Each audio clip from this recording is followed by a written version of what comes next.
Do you know why we sneeze and why it feels dramatic? Sneezing is your body's response to foreign objects or irritants in your airways, like dust or pollen. When these irritants are detected, nerves in your nose and throat signal your brain to initiate a sneeze.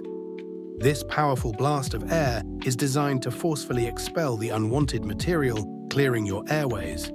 If the first sneeze doesn't do the trick, your body continues to sneeze until it successfully removes the irritant.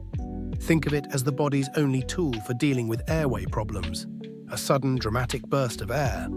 Subscribe and comment below if there's something you want to see covered.